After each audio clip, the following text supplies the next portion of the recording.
you'd like to call this mini-series by a name, perhaps you can call it Meditation and Self-Development. Most temples possess a sizable area for serving its locality. You might sit for only 15 minutes, but in complete relaxation. What is the meaning of meditation? On the first aspect of meaning of meditation is when you take a deep breath in, you relax the muscle of your abdomen.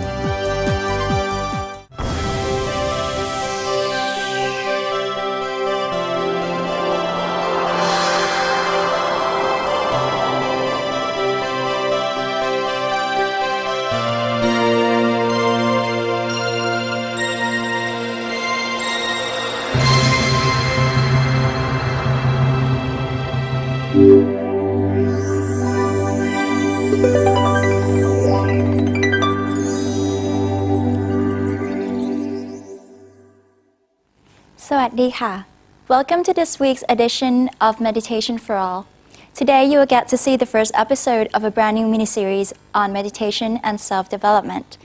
Throughout the course of this mini-series, you will have the opportunity to use your previous knowledge on meditation to improve yourself, your personal well-being, and your value to society. So without further ado, Reverend Nicholas Thanisaro will take you on a journey to self-development through meditation.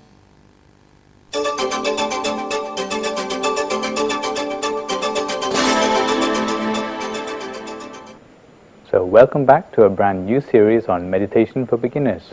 Last series we've already looked at some of the skills involved with meditation and how meditation can be fitted into our everyday life. This mini-series we're going to be looking a little more in depth at the lifestyle considerations that apply to meditation and how we can build our lifestyle into one where we can enhance our own well-being. If you'd like to call this mini-series by a name, perhaps you can call it Meditation and Self-Development. Before going any further with the course, I'd like to point out some of the attitudes which you may find useful when you are thinking about your own self-development. Namely, first of all, you have to have a clear idea where you're going with your self-development. By this we mean setting our goals, and this will help us to set our priorities, especially how we're going to divide up our time for the self-development process. Secondly, you need to have an open mind, because many of the things which you're going to meet on the course and in the course of your own self-development will be things which are coming from ancient times. Maybe you don't find them so relevant to your daily life. Thirdly, you have to absorb what you can absorb immediately.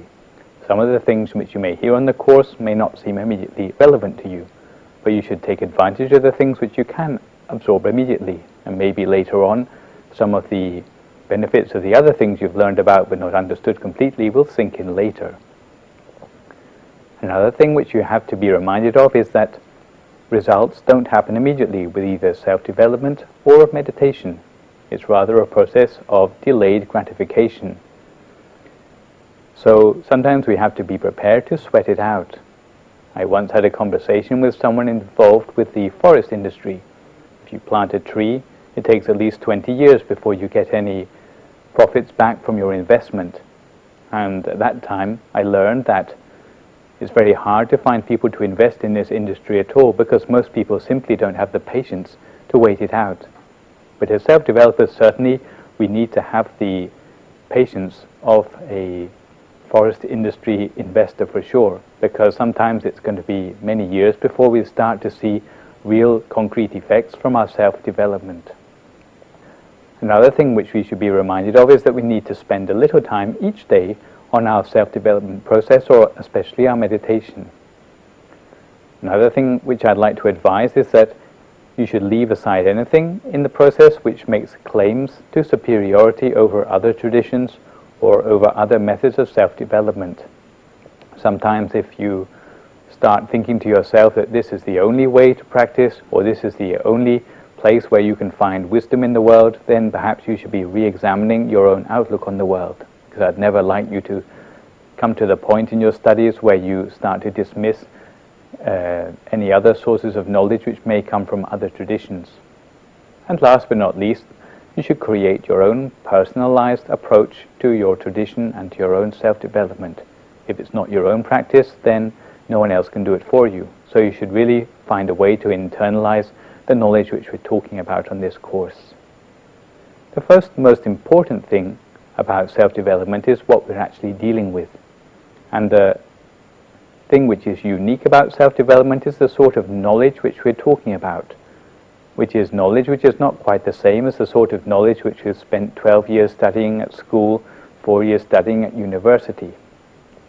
Because most of the knowledge which we learn about in the world, which we see from the textbooks, which we hear about from our professors and lecturers, really this is just knowledge which is useful for earning our living better or going further in our vocation. But the sort of knowledge which we're talking about in self-development, the insight knowledge or the deeper transcendental knowledge, this is something completely different. Same name, but different content. And perhaps it's useful to point out that there are 3 different levels of knowledge in the world. The first sort of knowledge which we can talk about is knowledge which is theoretical. This is the sort of knowledge which we hear about, or maybe we learn as theories without ever having applied it. It's like a child who you tell that fire is hot and that they shouldn't touch it, but they don't really understand the meaning of danger or the meaning of hot until they have had a chance to put their hands in the flame, and then you don't need to do much explaining anymore. This first sort of knowledge is like the theoretical knowledge which we've never tested out for ourselves. It's the sort of knowledge which we use to take examinations, but it's really rather superficial knowledge. A second sort of knowledge which we're talking about is applied knowledge or hands-on knowledge. This is a sort of knowledge which we're talking about a few moments ago with the child who puts their hand in the flame of a fire. Because they have the experience now of what hot really means, then they have a much clearer idea of the real nature of that material. It can be compared to a person who has been educated to the point that they have actually applied their knowledge and they start to learn about the nature of the world on an educated level. For example, if there was a fisherman standing on the edge of a lake and he saw a certain sort of waves on the water, he could take an educated guess that there would be certain sorts of fish living in that water, or perhaps prawns or shrimps or shellfish in the water which are causing those ripples. But again, it's only an educated guess. He doesn't actually know what is causing the ripples under the water, but he depends on his own experience and his own knowledge which he has accumulated over the course of many years. This is only a second sort of knowledge, but all the knowledge in the books and all the knowledge which professors can teach you in the world go no further than these first 2 sorts of knowledge, that is, the theoretical knowledge and the hands-on knowledge. But the sort of knowledge which we are talking about in self-development goes much deeper. It's knowledge which we talk about in terms of insight into deeper truths. It's knowledge which doesn't come from thinking, but it comes from the still mind. And if you go back to the example a few moments ago of the man standing on the shore and looking at the ripples on the water, it would be equivalent to the man being able to see clearly to the bottom of the water with his own eyes, to the point that he knew exactly what was causing the ripples without any shadow of a doubt. This is what we mean by insight knowledge, because it's not knowledge which comes from thinking about the nature of the world. It comes from the still mind itself.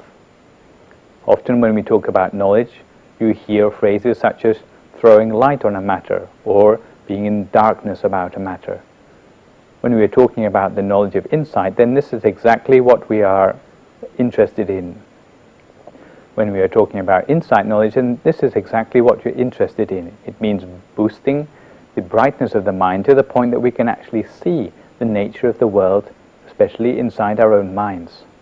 But the sort of brightness we're talking about is not like the brightness of a firefly or the brightness of lightning over the horizon, but it's the brightness of 100 suns or 1,000 suns compressed down, condensed down into a single point. This is a sort of brightness which we can bring about in the mind if we are successful in our self-development. And the sort of knowledge which such brightness allows us to have access to, this is the sort of transcendental knowledge which we are really interested in from the point of our self-development. So what's the point of self-development anyway? Sometimes in Asia, if you ask a person why they meditate, they say, well, I just do it in order to be happy. But from the Western point of view, sometimes this seems a little bit of a glib reason for meditating. To put in so much effort and so many hours into the work of self-development simply to be happy, well, sometimes we rather devalue the concept of happiness at all. But perhaps to give some scenarios where we can see the use of studying this third and deeper sort of knowledge, maybe it will be more immediate if I give some examples. The sort of challenges which people meet in their everyday lives which they find that they're not prepared to live up to or they're not ready for are things like when our children are growing up, and perhaps they're growing up to become stubborn or selfish, and we simply don't know what to do about it in order that our children can grow up into better people. Sometimes we are put in situations where we lose our temper and we are unable to change this bad habit. Sometimes we are confronted by suffering in life, especially the sort of suffering of things like bereavement, or maybe even the more subtle things like the culture shocks of traveling around the world and coming across new cultures.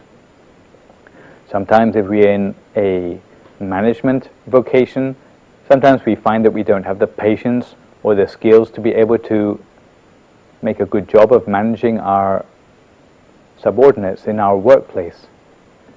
And sometimes if we're in a friendship or in a marriage, we find that we don't have the personal qualities to keep that friendship or marriage going. These are the sort of challenges which we come up in everyday life, which are showing the lack of the sort of knowledge which we're talking about, the sort of inside knowledge which leads us to have a better understanding of the true nature of life. But to get such a sort of knowledge is something which is not easy, it's not evident for us in our modern society. Our modern society is rather a throwaway society, and people in general tend to have rather a short attention span. Sometimes we are spoon-fed with simplifications in the media which don't allow us to grasp the deeper meanings of the nature of life. So when we are facing up to the challenges of the self-cultivator or the person interested in self-development, really we find that we are up against many new things in life, maybe challenges which we have never met before in the course of our education or even our working lives. But what I'd like to leave you with today are 3 major challenges which we face as self-developers, and it's these 3 challenges which we're going to be looking at the solutions to over the course of the next 10 weeks. The first thing which is important for you to do as a self-developer is to develop the requisite vision which you need in order to be a good self-developer. What sort of vision do we need? Well, first of all, it's the vision to be able to recognize the weaknesses, the room for improvement in ourselves, to be able to accept the criticism of others. Sometimes we think that our outlook on the world is not important, but outlook changes a lot of things. If you are able to see the room for improvement in yourself, then that is the most important first step on the path to actually improving yourself. The second challenge which we need to meet up to is integration and commitment to practice. This second challenge for the self-developer is very important if we are going to integrate our meditation practice or our practice for self-development into our everyday lives. Sometimes commitment is not enough, and we need to integrate and make sure that even the most mundane aspects of our everyday life are integrated with our practice for self-development. Only in this way can we really start to make progress in our self-development at all. Last but not least, then we have to face up to the challenge of making effective channels of communication. We might think that self-development is a very personal and a lonely path which we have to follow. But in fact, this is not the case. Unless we can reach out to those around us with our practice, then in the end, we may find that we are limited in the progress which we are able to make. Personally speaking, I can remember when I started meditation, I didn't dare to tell my parents or my relatives that I was meditating for the first 18 months of my meditation practice, simply because I didn't know enough about meditation to be able to explain to them. But later on, they were more able to accept meditation because I was able to give a more clear explanation of what I was actually doing. This is one small example of how we can make effective channels of communication as a result of our self-development. It's very important if we are wishing to reach out to society and to make the world a better place as a result of our meditation and self-development. So, we find that although we haven't talked about spirituality so far today, we've talked only about self-development, but these are values which are leading us to a privileged position in society where we have something very precious to offer back to society in terms of values and in terms of leadership. So don't think that the path which you're walking is a lonely path. It's a path where you are not only benefiting yourself, but you're also benefiting society around you as well. So, over the coming week, take a look at yourself to see how you are facing up to some of the 3 challenges of the self-developer.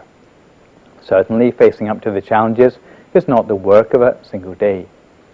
On this course, it will take us 10 weeks even to describe the possible ways to face up to these 3 challenges. So next week, we have an appointment together to take another session in this mini-series to look at what to change in our lives and what to put up with. More important still, we'll be looking at how to tell the difference between the 2. So in the meantime, keep up your daily meditation, and I'll see you again next week.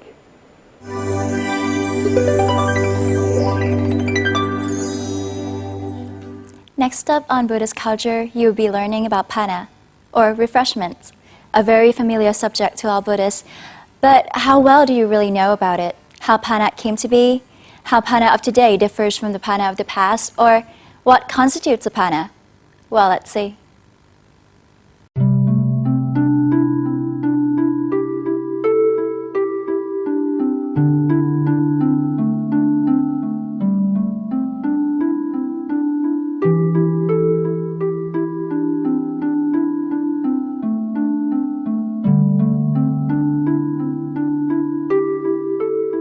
Having only 2 meals a day, and given the hard and continuous work they perform, monks need something to help them sustain themselves throughout the day.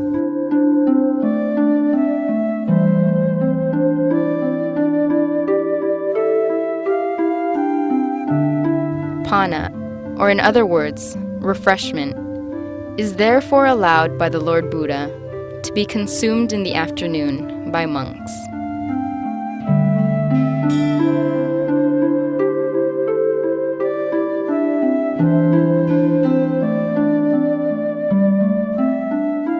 Temple is a sanctuary for Buddhists and all other peace lovers. To converse with a noble one, or to meditate in the midst of a calming flow of peace, vigorously recharges the batteries of their lives.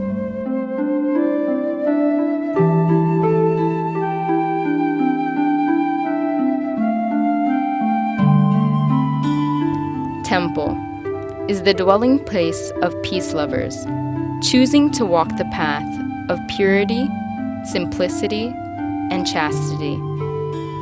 Coming to the temple to have a talk with monks,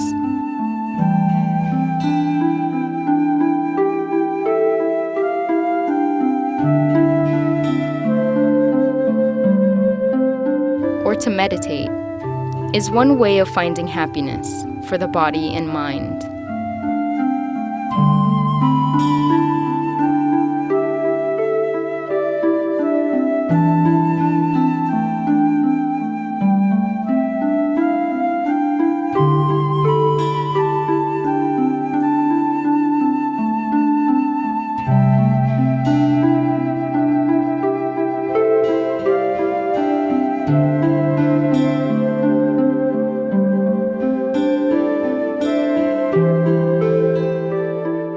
Even a small corner is space enough for a true experience of peace and inner silence.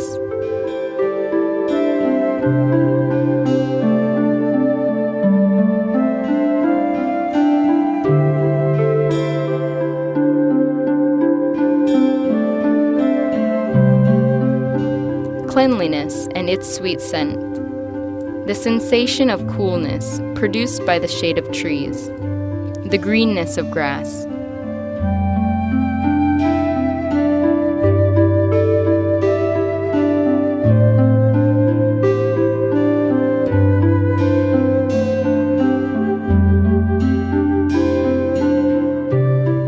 All these are the result of the labor performed by monks and novices as work assigned to all members in the Sangha community.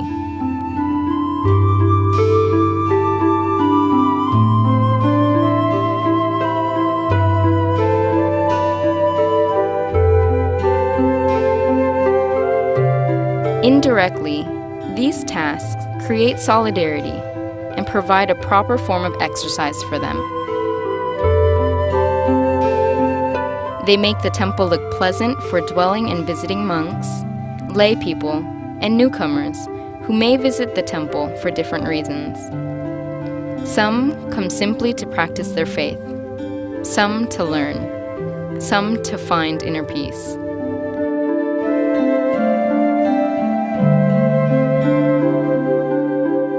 Most temples possess a sizable area for serving its locality, and this inevitably burdens the monks with heavy housekeeping.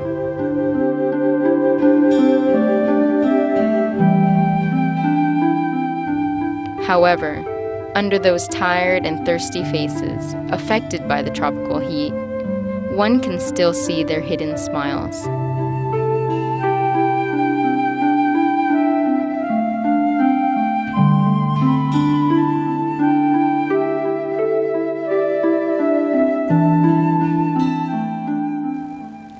It is now time for us to meditate with Reverend Somsak Piya Siro.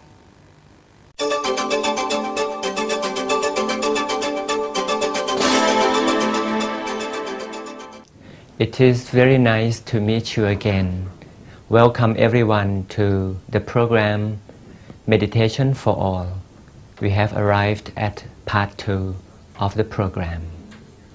Before continuing further about meditation, it would be nice also to make a little revision of the basic.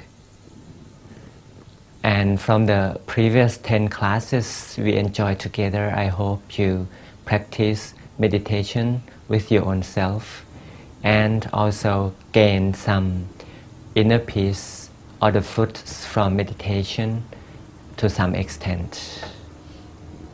As I have told you earlier, meditation is not a matter of talking, discussion, information exchange in the internet and so on. On the other hand, in reality, meditation concerns much on practice, and practice makes perfect. If you need some inner peace, the only way to do is to practice meditation. And also, meditation is not concerning the duration of patience. It is not a good idea to sit for a long time in order to count for minutes and hours of practice. You might sit for only 15 minutes, but in complete relaxation, you gain a lot. But if you sit for an hour without relaxation, it is a kind of a waste of time. About sitting position or posture, the best way to sit is to sit cross-legged or in lotus posture. But in reality, you can sit at home on the chair with the pillow supporting your bottom, or you can sit on the cushion or anywhere as long as you feel extremely comfortable. And remember, a lukewarm glass of water is a good idea to drink. It's a good drink before you meditate. And ladies and gentlemen, if you are ready, we'll start meditation together. Just close the eyes softly. The way we close the eyes softly, we don't squeeze the eyelids. Just let them be about to be closed, and then relax. Relax the entire body from head down to heels. Relax as if the body is flooded by the stream of relaxation.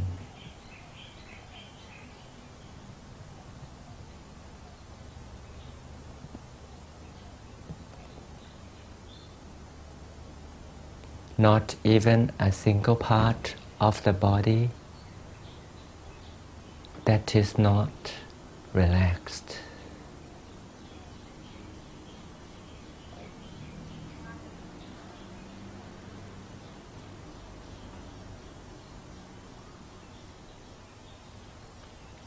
Remember the turning point we have talked for many times. Observe the turning point by taking a good deep breath.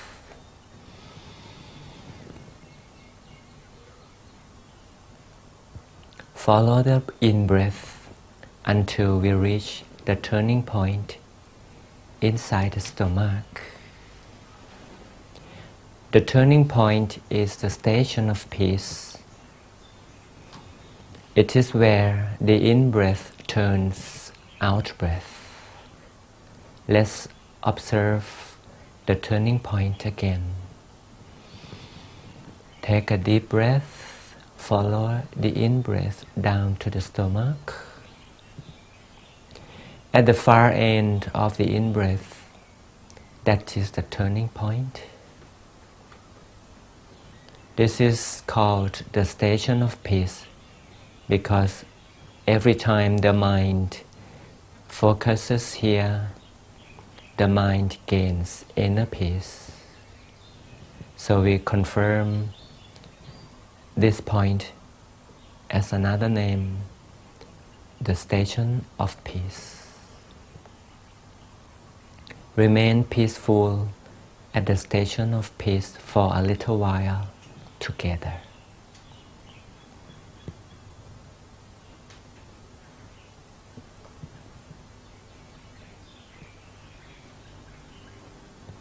Relax further, like we are sitting in the nature, surrounded by the green, alongside the stream that murmurs again and again as the stream passes by.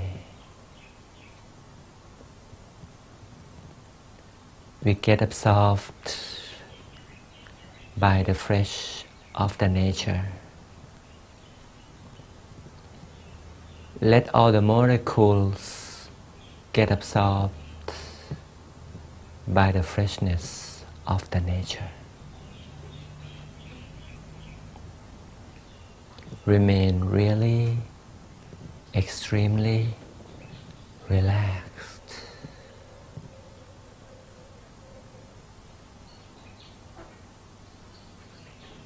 Relaxation continues while the mind stays so still at the station of peace.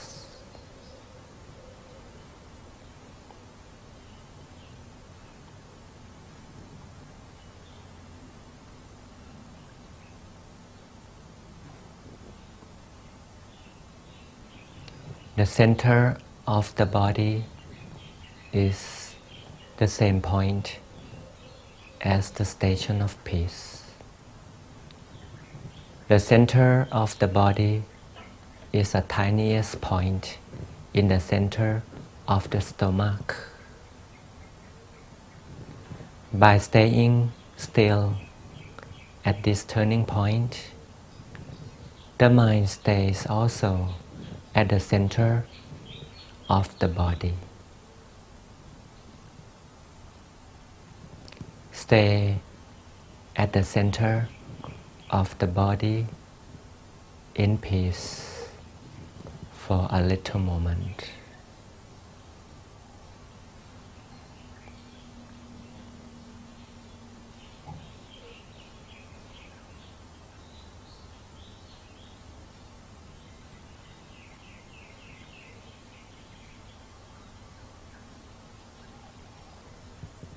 And then gradually the body would turn lighter,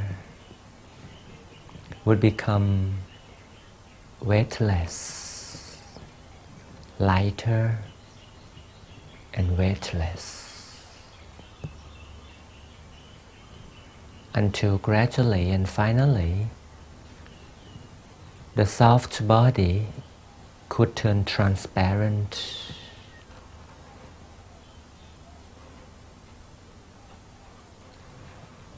Transparency means the body could blend so well with the surroundings, blend well with the fresh of the nature.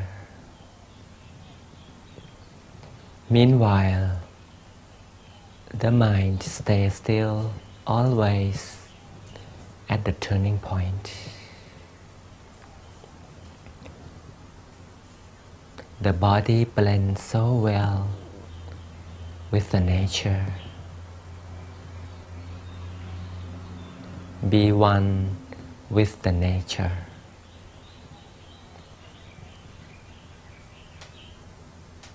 Blend well with the fresh of everything around.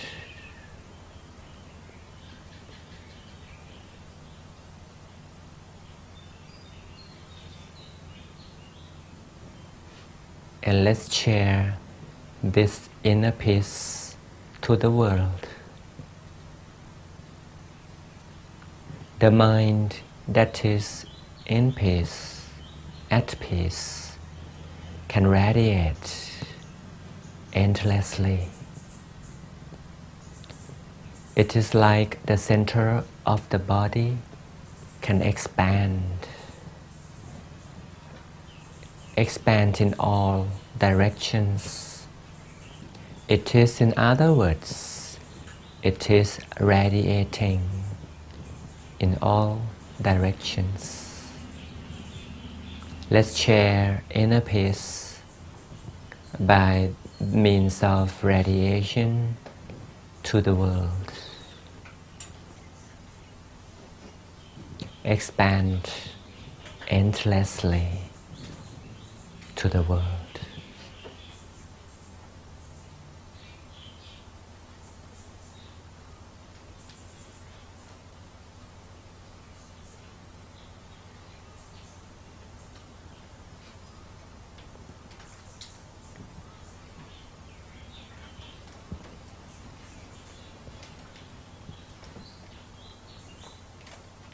Session 1 of part 2 is about to end, and if we feel ready, we gradually open up.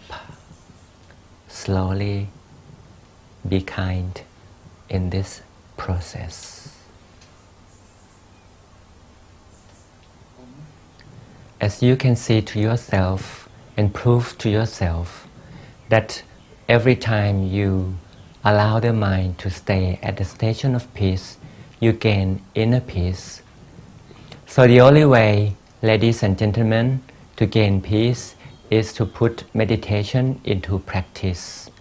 Remember, meditation is a matter of practice, and you should do it every day at your convenience. And hope you enjoy meditation and practice it until we meet next time. Don't search for peace outside. Peace is just inside you, and meditation is just the key. Until we meet next time. Hope you success in meditation. Goodbye.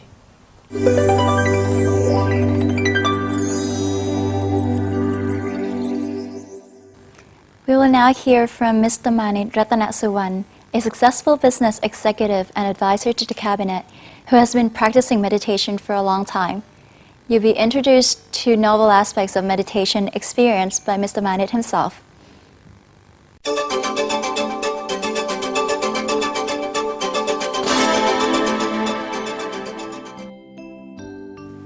สวัสดีครับ Hi everybody, my name is Manit Ratanasuwan. I'm the business entrepreneur as a real estate developer in Bangkok. I'm the former president of the Marketing Association of Thailand. The other job, I work for the government as advisor to the Minister of Agriculture and Cooperatives. But today, I would like to discuss with you on meditation for all. This is a very interesting story that I think I would like to share with you. A few years ago, if someone can recognize on Time magazine on the front cover, there's a beautiful Hollywood star sitting meditation, and the title story said, The Science of Meditation. The cover story depicts a very interesting story about celebrity in the United States, like former First Lady Hillary Clinton, former Vice President Albert Gore, and the President of the big corporation in the United States that use meditation as their relaxing time. A lot of district attorneys in Washington, they spend their time with meditation too. A lot of Hollywood stars as well. Why all these people turn to be interested in meditation? This is very interesting story. So the other job of mine is on weekend. I'm the volunteer working for a small temple in the north of Bangkok. Why so interesting? Because this temple every Sunday, sometimes 100,000 of people, sometimes 10,000 of people come and sit meditation. They come from all walks of life. Why they meditate? There's a lot of visitors ask me, what is meditation? What is the use of it? Can they do it? Is it difficult? This is something I would like to share. What is the meaning of meditation? Meditation is to control your mind, because every day when you're working, your mind keep wandering around. Like a car, your mind is like a car keep running, your engine running. When you come home and you would like to stop the engine, you turn off the key. What happens if the engine does not stop? It still keep on running and running. Even you go to sleep, you try to stop it, you dream about it. If your car engine doesn't stop for 7 days, I think your car will be broken down. But you know that your mind keep wandering every day for years and years and years without stop. You like to stop it? So this is one of the first aspect, the meaning of meditation. To stop your mind, to control your mind, to relax. On the first meaning, meditation is peace. On the second meaning, when you dig deep into it, you sit for a period of time and you can go further. Then you go beyond to another knowledge. Meditate further. You have a new wisdom. The wisdom about yourself. The wisdom about karma. Why you were born. Why you're living for. All this kind of thing. For the Eastern philosophy, we said it go to the ultimate happiness. We call enlightenment. But that must be very, very difficult for you to do that. So just go back to the basic step. Meditation is for peace, and meditation gives you the new wisdom. One time, many years ago, I went to the U.S. with my monk master. We have to spend the night at a temple, famous temple in Los Angeles, the Thai temple. That evening, there are 5 Americans come to the temple and ask, is there any meditation teacher at the temple? Unfortunately, the abbot said no, but there's one monk teacher come from Thailand. He come from Thammakaya temple. He may teach you meditation. So he come to see master. That 5 Americans, they come with very elegant and very aggressive manner. He come because he know a lot of things about Buddhism. He asks a lot of questions. So he asked a lot. He asked about the Tipitaka, about the high knowledge, all these things. At the end of the discussion, my monk master said, you have asked a lot of questions. Do you want to know or do you want to experience? They said, I don't understand. He said, meditation and Buddhism is the practicing, not just nice to know. If you want to know it, you have to practice it. He said, how? The monk master said, why not we do it at this moment? So they decided, okay, we'll try. How long is it? My teacher said, how about 10 minutes, 15 minutes? He said, okay, we'll do it. But in fact, my teacher let them sit down and they sit for 45 minutes. At the end of the 45 minutes, they changed the manner, very surprising. They crawl. At first they didn't do it. They crawl into my teacher and pay homage on the Buddhist way, like this. The teacher said, why you do that? He said, 2 of the Americans said, I saw the light. I saw the light in my body.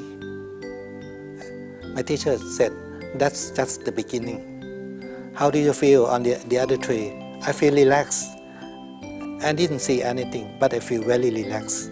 After they left, I asked my teacher, Master, why they can do it in just a very few minutes? I like to do the way they do it. I practiced meditation for so long, I didn't go further as they do. My teacher said, American people are very church-like. They go to church at the age of 5. So everyone, even they are church American or unchurched American, but they have their very good concentration. They're at the edge of it. So when they have a good knowledge, they know how to do it. So they do it nicely, easily. So this is it.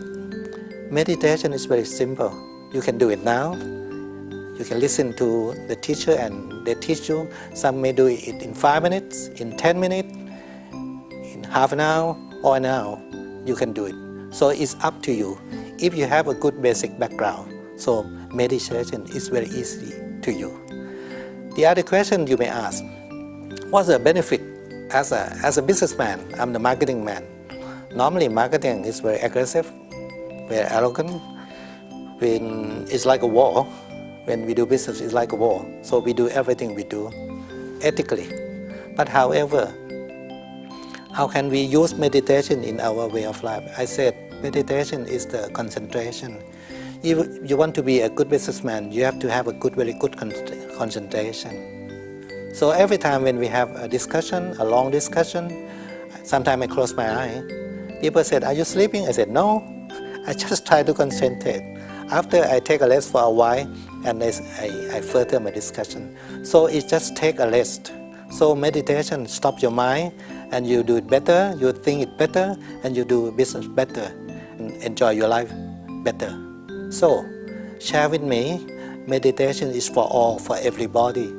Meditation is not for someone who would like to get away from it all, go to the temple, become ordained, or do that.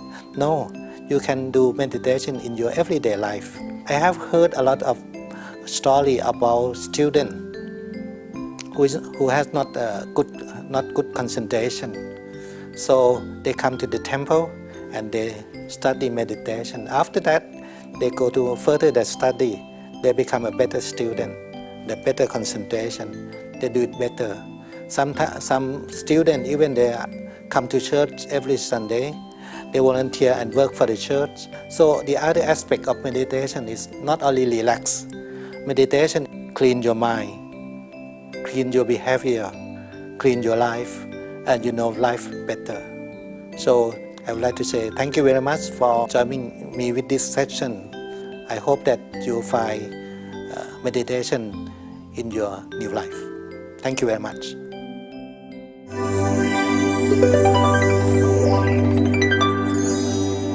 I hope you enjoyed this edition of Meditation for All.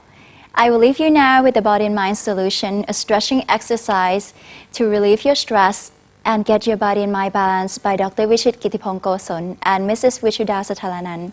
See you again next week. Till then, สวัสดีค่ะ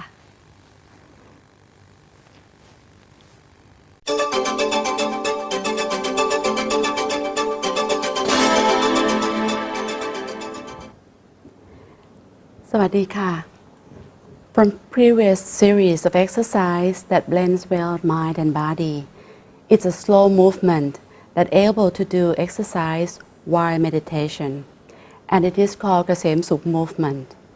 You agree with me that it's interesting and also practical for everyone.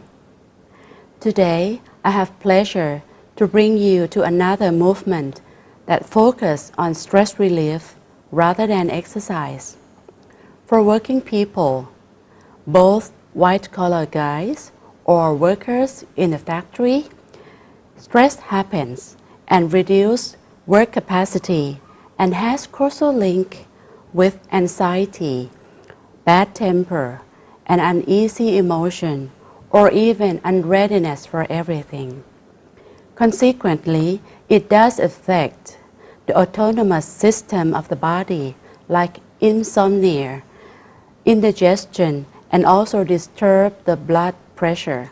That's why the program invites Dr. Vichit Kittipong-Goson, dentist who found himself interested in this problem due to the nature of his work profession that made him facing with fatigue, both body and mind.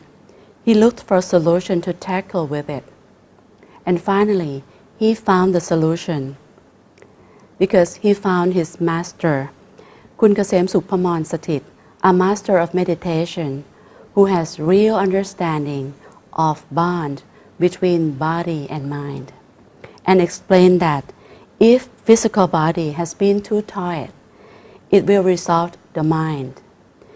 And to do meditation while physical body is not ready or too tired, it is useless or even impossible to do meditation. Thus, for benefit of both body and mind, Dr. Vishit invites the stretching exercise to do with meditation, and he called it Body and Mind Solution. And you know that the package is quite outstanding. A few years ago, big company like Thai Airways International launched the program for their crew staff and aviation officers, and it's him, Dr. Vishit Kittipong Goson, who operated the program. Before I bring you to him, I would like to mention that he has been practicing meditation for 17 years. So he really has an expertise and understanding about the linkage of body and mind. And here he is. สวัสดีค่ะ หมอวิชิต สวัสดีครับคุณวิชุดา Could you please tell us a bit about the brief program of Body and Mind Solution? Yes, of course. Body and Mind Solution is the postures of slow body movement, like stretching, to release the fatigue of the muscle of neck, arms, legs, back, and waist. And it is the combination of stretching exercise and breathing exercise, and also training to draw attention inside the body in form of meditation. But before we go to the posture of the body movement, we have to learn about mind first. Then we can proceed to each posture so that the audience will be able to practice in their daily life. I see. Okay, please go ahead.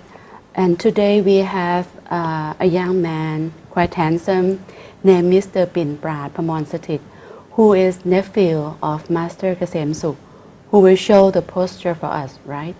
Yes. So let's shoot to him. Okay. Let's talk about mind first. We Oriental people believe that our mind is inside our body. Mind is not heart, muscle, or brain, but the feeling deep inside our body. We strongly believe that mind is located at the most balancing point of the body. Okay, let's try together. Here is Pin Prat. We start with standing posture and slowly lift both arms up, all the way up. If we divide the distance halfway of the distance from the fingertips to the floor plan of the feet, then this is the center. And this is the most balancing point of the body. And also, this is the station of the mind. And it is the station of the mind that spread out all the feelings: love, hatred, sad, or happiness from the center of the body. Let's learn about the station of the mind first by taking a deep breath in and out, just like this. When you take a deep breath in, you just relax the muscle of your abdomen. And when you breathe out, you pull in the muscle of your abdomen, just like this. When you breathe in, relax the muscle of your abdomen. And when you breathe out, you pull in the muscle of your abdomen. Now let's practice about the station of the mind by taking a deep breath in and out. Okay. Let's do it together. When you take a deep breath in, you relax the muscle of your abdomen. When you breathe out, you pull in the muscle of your abdomen. When you breathe in, relax the muscle of your abdomen. And when you breathe out, you pull in the muscle of your abdomen. So we start with do it slowly. Put your hand on your body like this, and then slowly take a deep breath in. Relax the muscle of your abdomen. And when you breathe out, you pull in the muscle of your abdomen. Breathe in and breathe out. Do just like this 2 to 3 times. Take a deep breath again in. Relax the muscle of your abdomen and breathe out. Pull in the muscle of your abdomen. But do not hold your breath. Do not hold your breath. This will help to massage the internal organs, especially inside your abdomen, and it will induce the circulation in the internal organ. This is only the physical exercise of the abdomen. Okay. But we already know that our mind located at the center of the body. We can exercise our mind also along with the breathing exercise by taking a deep breath in and slowly out, and feel the center of the body. And feel the center of the body. It is at the turning point of the breath. Just like this. Take a deep breath in and touch the turning point of your breath and feel that point, the center of the body. Do this 2 to 3 times or many times during the days. If you are at home, after practice the breathing exercise, then you can change to the sitting posture and start meditate. Okay, let's look at Pin Plat. Take a deep breath in and out 2 to 3 times. In, relax the muscle of your abdomen, and out, pull in the muscle of your abdomen. Breathe in, breathe out. Again, one more time, in, and feel the center, out, and then proceed to sitting posture for meditation. Oh, it seems to be easy. Oh yes, but this is the only starting postures. Or the audience can practice only breathing exercise alone. I see. But always remind of the turning point of the breath along with the practice. And this posture is called to energize the lung. And this is the easy way to make your lung healthy. I see. So please try it at home.